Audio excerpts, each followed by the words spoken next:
Ok, donc moi c'est Baptiste, actuellement en deuxième année de master en chimie organique. Exactement, l'intitulé du parcours c'est synthèse organique et chimie des molécules bioactives. Donc très long pour dire juste chimie orga et bio-orga, tout ça. Mon parcours est assez divers. Disons que j'ai fait plein de revirements, de réorientations, mais toujours avec un objectif précis. Quand je suis sorti du baccalauréat, c'était en 2019, donc ça commence à faire, sur un bac S, SSVT avec l'aspect physique-chimie, parce que j'avais un objectif en tête, c'était faire de la pharma.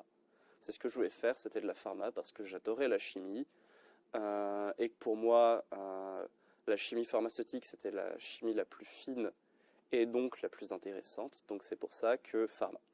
Donc 2019-2020, première année de médecine, parce que pour faire pharma, il faut passer par là.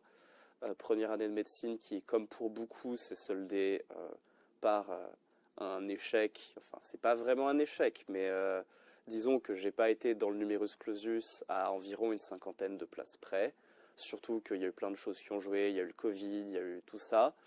Euh, et plutôt que, vu qu'en plus il y avait la réforme et qu'on savait pas trop à quelle sauce on allait être mangé, je me suis dit, bah écoute, tu feras pas de la pharma en étant pharmacien, tu pourras faire de la chimie pharmaceutique autrement.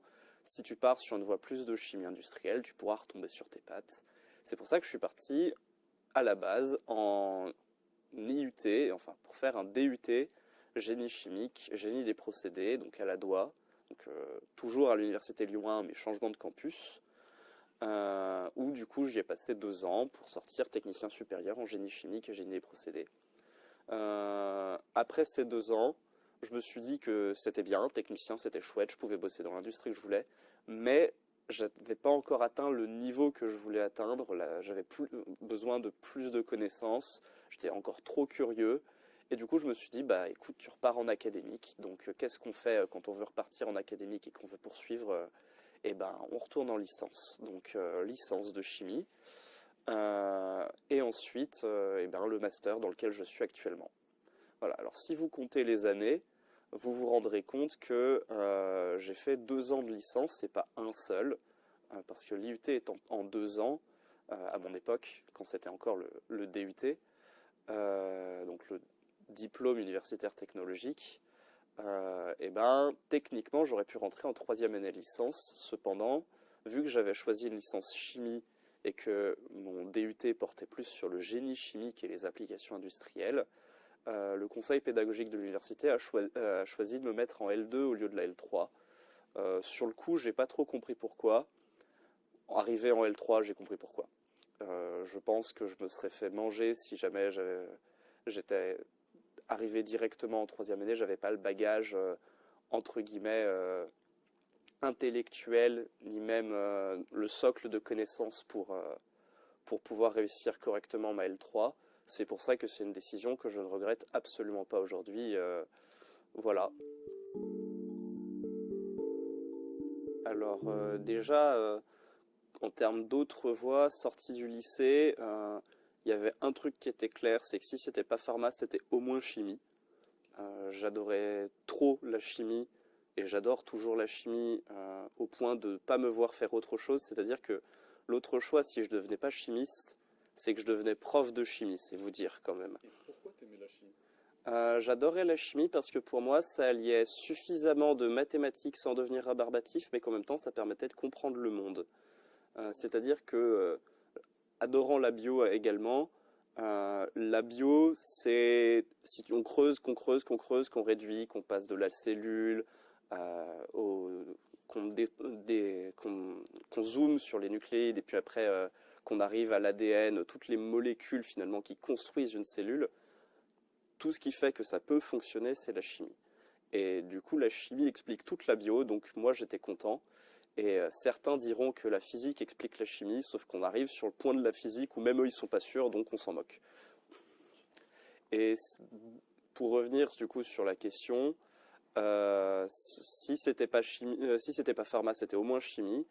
Et j'ai entendu parler après, donc ma PACES, j'ai entendu parler de l'IUT puis de la licence, Tout simplement au JES. Déjà quand j'étais en terminale, j'en avais entendu parler. Qu'est-ce que c'est les JES? Les journées de l'enseignement supérieur. Je ne sais pas si ça a changé de nom depuis. Je crois pas. Mais voilà. Où il y avait eu des portes ouvertes. J'avais pu visiter notamment le département de l'IUT à Ladois, dans lequel j'ai fait 2 ans d'études. Je savais que ça allait me permettre de rebondir après mon échec en PACES. Si, des hauts et des bas, il y en a toujours eu chaque année à l'approche des examens, quand les rendus s'accumulent, les trucs comme ça. Mais je pense avoir digéré assez vite, entre guillemets, l'échec de la PACES parce que je pense aussi ce qui me motivait, outre la pharma, c'était la chimie. C'est-à-dire que vu que je ne voulais que pharma et pas une filière plus spécifique qui ne s'atteint que par la filière première année de santé, du coup, je me rassurais et je me rassure toujours en disant tu feras ce que tu veux, ça sera dans la chimie et tu pourras raccrocher les 2 wagons, même sans avoir fait d'études de pharmacie, tu pourras faire de la chimie pharmaceutique. Donc ça me va. C'est pour ça que ça m'a jamais démotivé. J'ai toujours vu du coup le résultat, c'est-à-dire que quand j'étais en IUT, je voyais à la fin le fait d'être technicien sup, de pouvoir bosser en entreprise. Ensuite, après ma licence, je me suis dit c'est bon, ça t'ouvre les portes pour rentrer en master dans le monde académique. Et là, même en master, j'ai qu'une seule hâte, c'est de rentrer en thèse. Ok, ça c'est finalement une organisation qui est assez commune à la plupart des universités, en tout cas scientifiques, c'est-à-dire que il y a par semestre 4 UE qu'on va appeler UE scientifiques, UE pour unité d'enseignement. En gros, c'est les matières qu'on va avoir qui sont réparties sur 2 demi-journées. Et la dernière demi-journée, ce sera les UE dites transversales. Donc tout ce qui n'est pas de la science, en gros, tout ce qui n'a pas de lien avec la formation qu'on suit. Donc ça regroupe l'anglais, ça regroupe ce qu'on va appeler PPP, donc qui est une UE pour t'aider à définir ton projet professionnel si jamais tu as des doutes, que tu aimerais savoir quelles opportunités il y a derrière ton diplôme.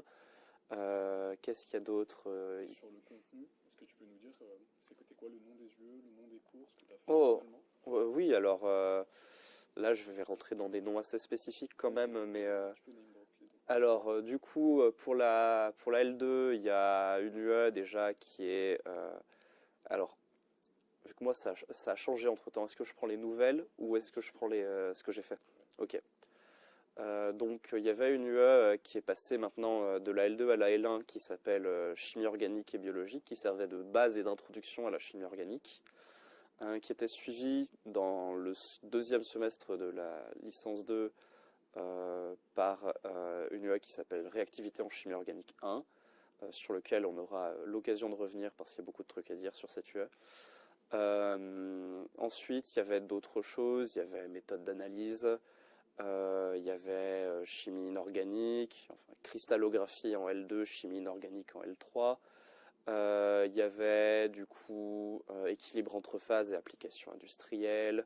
Il y avait finalement plein d'UE différentes, je pourrais sortir la liste, mais je ne sais pas si c'est pertinent, qui couvrent tous les pans de la chimie, donc orga, forcément, inorga, analyse, parce que c'est important, et un peu d'équilibre complexo, et aussi un peu tout ce qui va être tourné vers l'industrie, avec un peu de process, vite fait, et un peu de sécurité et d'hygiène. En soi, j'ai pas eu beaucoup d'UE qui m'ont déplu parce que vu que j'étais motivé par la chimie, toutes les formes de chimie sont super intéressantes quand on est motivé. Après, forcément, il y a des UE qui résonnaient plus en moi que d'autres. Typiquement, j'ai adoré réactivité en chimie organique, alors que vous demanderez à pas mal d'étudiants qui ont fait la même licence que moi, c'était leur cauchemar parce que c'est une UE qui est très très dure. Pourquoi tu l'as aimé du coup? Parce que c'était de la chimie orga et que c'était la première fois qu'on faisait de la chimie orga en profondeur, qu'on allait comprendre les mécanismes réactionnels et tout ça. Mais ça demande énormément de travail, énormément de vision, énormément de projection, d'entraînement aussi. Et c'était aussi très dépendant de si on arrivait à suivre là où le professeur essayait de nous emmener, ce qui donne des taux de réussite à cette unité d'enseignement assez catastrophique. Mais pour moi, en tout cas, c'était assez intéressant. Globalement, en licence et même en master, dans la plupart des formations que j'ai faites à l'IUT encore plus, il y avait toujours deux axes de cours. Il y avait la partie assez descendante, soit en amphithéâtre où le prof faisait son cours magistral, ce qu'on appelle les CM, qui représentait à peu près, on va dire, 40% du volume horaire, même si c'était un peu dépendant en fonction de comment les matières étaient organisées. Des fois, il y en avait plus, des fois, il y en avait moins. Ensuite, il y avait ce qu'on appelle les travaux dirigés, là où on est en petit groupe d'environ 40 dans une salle avec un professeur pour nous faire des exercices d'application, retravailler le cours, tout ça.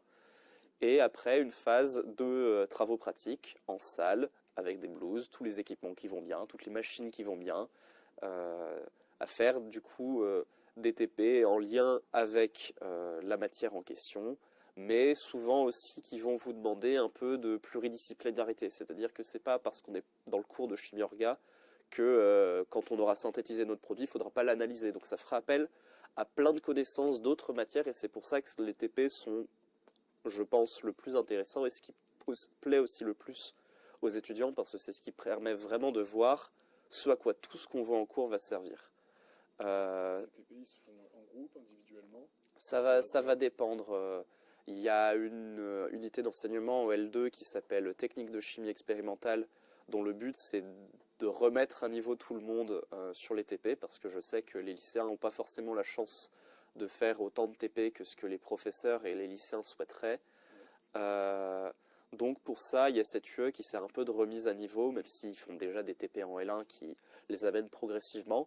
Donc cette UE-là se fait en petits groupes, c'est vraiment la base des manips en chimie. Il y a des dosages, il y a un peu d'analyse, tout ça, mais vite fait. Et ensuite, dans les autres matières, ce seront souvent des TP par binôme ou trinôme, en fonction des matières et aussi du matériel disponible, parce que typiquement, en analyse, les machines coûtent toujours dans les 100 à 200 000 euros pièce. Donc l'université, aussi riche qu'elle puisse être, ne peut pas se permettre d'en avoir un pour étudiant, évidemment. Donc c'est pour ça que souvent on va être par 2 ou 3.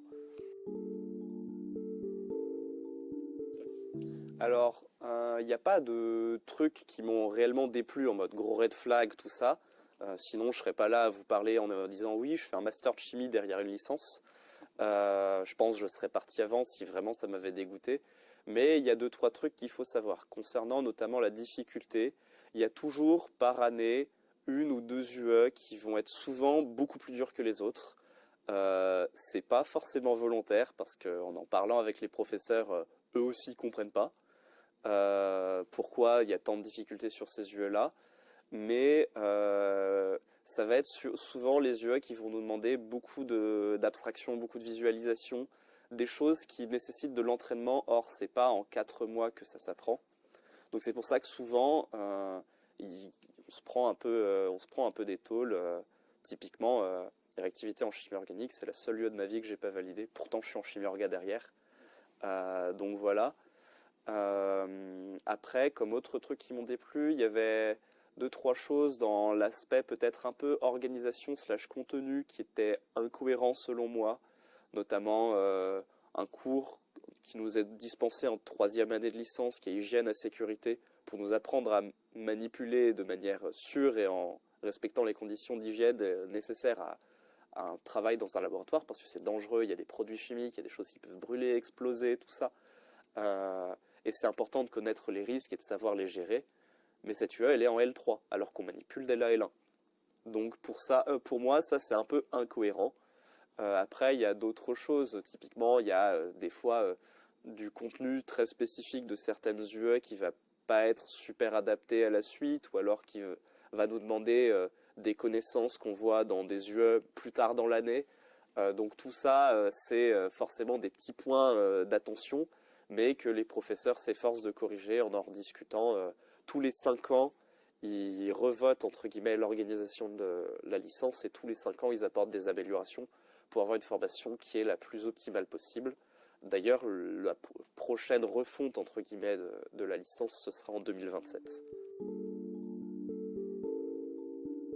Bah, en fait, ma méthode depuis le lycée a vraiment évolué en plusieurs phases avec le parcours que je suivais.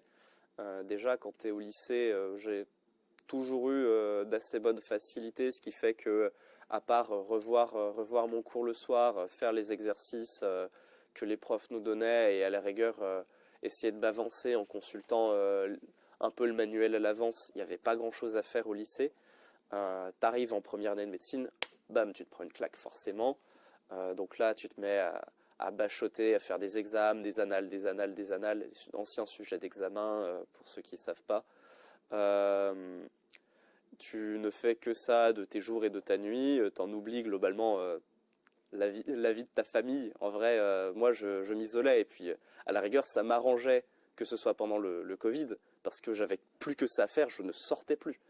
Donc c'est pour ça que quand tout le monde me dit qu'ils ont vécu le premier confinement très difficilement, moi, je m'étais auto-confiné, donc ça me changeait rien. Et ensuite, j'arrive en IUT. IUT, donc, qui est une formation pour être technicien, donc beaucoup plus pratique, avec 40% de TP, où là, ça va beaucoup plus être sur la logique, la réflexion et le rendu. Or, moi, ayant passé un an à apprendre tout par cœur, j'arrive en IUT, je vois que ça fonctionne un temps, mais que dès qu'on nous demande de restituer, de faire des rapports, des gros comptes rendus, des trucs comme ça, la méthode est pas très optimale, donc je change une première fois de méthode pour me focaliser surtout sur l'applicatif, sur tout ce qui va être résolution de problèmes et tout ça, qui allait très très bien en IUT. Et là, en licence, on va dire, ce qu'il faut, c'est un peu l'hybride des deux, c'est-à-dire une licence, il y a un beau socle théorique à avoir, donc il y a quand même des choses à apprendre, parfois par cœur, même s'il ne faut pas. C'est-à-dire qu'à chaque fois qu'on se dit oh, ça, au pire, je l'apprends par cœur, non, c'est qu'il y a une explication, un certain degré de compréhension pour lequel on est passé à côté, ça arrive. Il suffit d'y revenir, d'aller voir un livre, demander au professeur qui vous réexplique ou à ses camarades. Il y aura des trucs pour lesquels vous allez passer à côté et que vous allez vous dire bon, au pire, je l'apprends par cœur. Il ne faut pas. C'est que de la compréhension, mais c'est de la compréhension qui demande énormément de travail. Il faut beaucoup revoir, essayer de reformuler dans sa tête, ficher si on en a envie. Moi, je ne fais pas souvent des fiches. Souvent, ce que je fais, je refais mon cours au propre et en refaisant mon cours, je le reformule selon la sauce qui me convient. Et vu que c'est une licence, il y a quand même aussi tout l'aspect applicatif derrière. Vu que c'est une licence de chimie, il y a l'aspect applicatif derrière, vu que la chimie, c'est à la fois une science et une industrie. Et donc là, il y a aussi pas mal de résolutions d'exercices où ça peut être intéressant de refaire les travaux dirigés, les exercices issus d'anciens examens, tout ça. Et globalement, c'est cet hybride des deux sur lesquels il faut savoir jongler entre les matières pour avancer. Et plus vous allez avancer dans les années, plus la part, entre guillemets, de savoir applicatif va baisser légèrement au profit de la théorie. C'est normal, vous avancez dans les années académiques. Mais il y aura toujours cette part d'applicatif où, au final, vous allez surtout être jugé sur sur de la résolution de problèmes et pas sur de la connaissance pure et dure. C'est assez divers, chaque UE a sa propre formule, entre guillemets, selon les attentes à la fois du professeur, mais aussi ce qu'il pense être le mieux pour les étudiants. Des fois, tu as des petites matières où il n'y a qu'un gros examen terminal. Souvent, c'est là que c'est le plus stressant, mais généralement, tu auras au moins un partiel en milieu d'année à peu près pour te rattraper. Et c'est quel type de partiel La plupart du temps, c'est sur table, examen sur table individuel. Après, il y a aussi, pour toutes les UE qui en ont, les TP bénéficient toujours d'une évaluation, que ce soit un contrôle de TP, où tu arrives en salle d'examen et tu auras un TP à refaire, ou sous forme de compte-rendu que tu fais à la fin de chaque TP, que tu rends semaine par semaine, qui seront notés derrière. Ça fait toujours une note qui va compter pour environ un quart de la note à la matière au global. Ce qui fait que souvent tu peux te rattraper parce que les TP, généralement, c'est là où les étudiants réussissent le mieux. Alors, en licence, non, c'est une option qui remplace une des unités d'enseignement optionnelles. Par contre, ce qu'il faut savoir, c'est que c'est un stage qui est fait, donc qui compte pour la L3, mais qu'il faut impérativement avoir fait entre la L2 et la L3, ce qui prend la plupart des étudiants au dépourvu. Et après, quand tu arrives en master, évidemment, tu as un stage par an à faire. Alors, le campus de la DOA, en général, c'est un campus qui est assez complet, assez grand aussi, donc forcément, quand tu arrives et que tu as toujours été au même endroit pendant 3 ans, bah forcément, ça fait un choc, tu te balades de bâtiment en bâtiment sans trop savoir, mais rapidement, tu fais tes repères. En termes d'équipement, on a une BU qui est exceptionnelle. Il y a tout ce qu'il faut là-bas et pour peu qui manque un truc, généralement, tu vas voir tes profs et ils te fournissent une photocopie d'un bouquin que tu trouverais pas à la BU, un truc comme ça. Donc là-dessus, c'est génial. En termes d'autres aménagements, pour tout ce qui est activité sportive, c'est incroyable parce que bah, à la DOA, il y a aussi tout ce qui est sciences pour le sport, les STAPS, ce qui fait qu'on bénéficie d'énormément d'infrastructures que eux, ils ont aussi. Toi, tu as pu faire un sport? Ouais, Pratiquer un sport? il y a en université du deuxième semestre de la L1, enfin en université à l'ADOA, en sciences, du deuxième semestre de la L1, si je dis pas de bêtises, au premier semestre de L3, le sport est obligatoire. Il y a forcément une pratique sportive à faire. Après, il ne faut pas que ça rebute tout le monde. On peut choisir et il y a des myriades de choix. Je crois qu'il y en a plus de 50. Enfin, j'ai pu faire du tir à l'arc, les courses d'orientation, tir à l'arc, courses d'orientation. J'ai fait du basket aussi. Enfin, il y a plein de trucs. Vraiment. Qu'est-ce que tu penses de ça? Est-ce que c'est quelque chose de positif, tu trouves? Ça permet Alors, de décompresser? ça permet de décompresser. C'est assez positif parce que tu rencontres d'étudiants d'autres promotions. Forcément, on n'est pas tous de la licence 2 chimie en tir à l'arc parce que on va être répartis avec plein d'autres promotions, des maths, des bio, des physiques, des infos, tout ça pour faire un sport et ça participe à favoriser la cohésion entre étudiants. Alors après, c'est pas nécessairement les meilleures relations parce que tu les vois qu'une seule fois par semaine, mais c'est cool. Alors, ça, c'est peut-être un des points les plus, je dirais, négatifs, même si ça l'est pas vraiment, c'est-à-dire que c'est très individualiste. Dans le sens où les groupes de TP et de TD sont jamais les mêmes entre toutes les matières, ce qui fait que la promo, qui est quand même assez large, vu qu'en L2 chimie, si on compte ceux qui sont en parcours licence pour la santé, les LAS, on doit être aux alentours des 200. Même plus, donc déjà ils coupent la promo en deux, c'est-à-dire que il y en a qui auront il y en a qui auront les matières au premier semestre, d'autres qui en auront au deuxième semestre et qui inversent en cours d'année, ce qui fait qu'il y a la moitié de la promo qui voit jamais l'autre, ou alors à quelques matières qu'ils ont en commun, donc ça déjà c'est un point négatif. Et toi, comment tu l'as vécu? Et ben justement, moi j'ai toujours été un peu dans mon coin avec 2-3 potes, donc à la rigueur ça allait, et puis même s'ils sont pas dans ton groupe de TD, tu les revois en amphi, donc ça va. Il me fallait pas énormément d'interaction sociale, même si c'est peut-être en licence que j'en ai développé le plus quand même. Alors moi j'ai toujours été fan de tout ce qui était tutorat, tout ça, même au lycée, vu que j'étais au collège-lycée. J'étais dans le tutorat de mon lycée pour des collégiens. Donc en retournant en IUT, il y avait un système de tutorat, c'est comme ça que j'ai fait entre guillemets mon entrée dans le monde de la vie étudiante, même s'il s'agit d'un tutorat. Et en arrivant en licence, je me suis dit, il faut que je rejoigne une structure identique, sauf que c'est tellement grand que le tutorat qui existe est un peu au point mort et ne peut pas satisfaire tout le monde. Donc je me suis tourné vers les associations étudiantes pour y rentrer. C'est un de mes potes de promo que je m'étais fait en licence qui m'en a parlé et puis qui, de fil en aiguille, m'a fait rentrer dans cette association. C'était quoi l'association? C'est l'association La Planck, donc, qui rassemble tous les étudiants en physique, chimie, en gros en sciences de la DOA. Et toi, personnellement, ça t'a apporté quoi, cette association? Alors, moi, ce que ça m'a apporté, outre un groupe de potes et quelque chose à faire pendant mon temps libre, ça m'a apporté aussi de pouvoir connaître plus en profondeur l'université, avoir une autre approche avec les profs, avec la formation, avec d'autres scientifiques, avec d'autres étudiants, parce que bah, forcément, quand on est en une association, on ne fait pas qu'organiser la vie étudiante, Moi, j'ai eu la chance derrière, via l'association, de devenir élu étudiant, donc de me mettre à réfléchir sur comment faire de la formation, dialoguer avec les professeurs, tout ça. Et ça m'a ouvert plein d'opportunités. C'est comme ça que j'ai pu trouver un stage. Pendant mon M1, c'est vraiment...